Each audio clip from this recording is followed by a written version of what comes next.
embarked on this novel, you created this very rich cast of characters who represent different possibilities and different opportunities lost.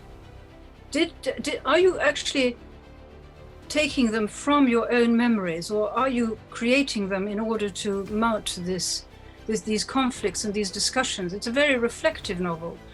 I would say that most of the elements of the novel come from my memory, but they are rearranged completely. In every trait of character, I know where it comes from. every feeling when I'm writing a story about Murad or somebody else, I know where this feeling comes from. But let's go back to the way you've written The Disoriented, because it's the most beautifully crafted book, where you use many, many different techniques of narration. You talk in the book about seeking the memory traces and piecing them together. And the book is like a great tapestry. It's a bit like the Arabian Nights, because it's one story inside another story. I enjoy very much narrative techniques in which there is not only one voice. Mainly, I think, because there is not only one voice in me. There are many voices, and I cannot express them through only one way of get closer to truth about any story or any event. One has to look from different points of view, literally different points of view. And I think it's also true in a novel. I mean, are there people you turn to? One of the things that is much discussed here in this country is that there are different genres in Arabic literature. Some of the discursive quality of your writing, the way it goes around different meanders and things, struck me as that it did have some affinities with these Arabic genres. I think there are many, many influences, although I would not be able to define them precisely. Yes. There is an influence that comes through my father this time, not my mother, who was a writer, a poet, and who very often would tell me stories about Arab history, about literature. I think that most of the influence of Arab literature come from him and orally, while most of the influence of Western literatures come from what I read. Although even when I began to read, the first books I read were Arabic translations that were published in Cairo. I think you remarked quite a long time ago now in an interview that Arabic was the language of light for you, and French was a language of shadow. In fact, when I was living in Lebanon, Arabic was the language I would use everywhere.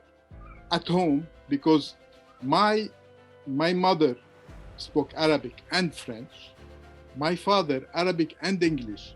Oh, really? And the common language was Arabic. Probably why when I used to take notes in notebook, which I had in my pocket, I would do it mainly in French, because it was the language of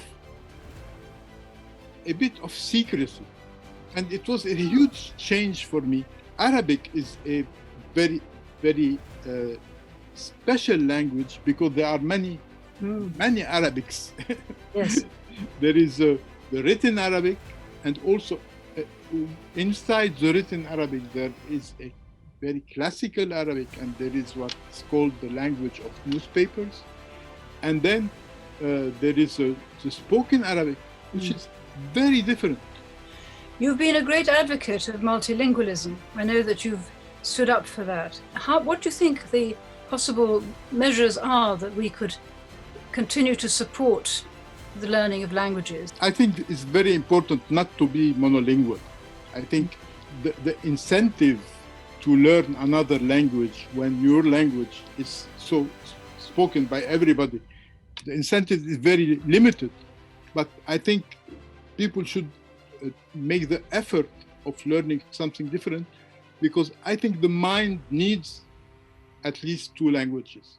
But we need to learn also some other language with the culture that goes with it, with the literature that goes with it. Well, the thing is that, you and I are the same generation. We do speak in that vein of our generation. And the young, a lot of the young do not agree. They think that this is, old humanism, and something is, doesn't fit the conflicted conditions and the impoverishment of so many minority groups, and they need to assert themselves in order to have a place in the general consent, the general community. That they're excluded. That humanism is not embracing, that it's also exclusionary. Humanism, if it's well understood, excludes anybody. I think sometimes it had been used to exclude, but it is not the essence of humanism. The essence of humanism is to include everybody. And if some culture, some civilization has played a hegemonic role, this can be corrected. This has to be corrected. What about the soft power of the new museums in the Emirates? Do you think the Louvre, Abu Dhabi, is a kind of is a good expression of coming together? I think yes. I think it is a good thing to have art from everywhere, going everywhere. I don't think art should be limited to a certain area in which it was created.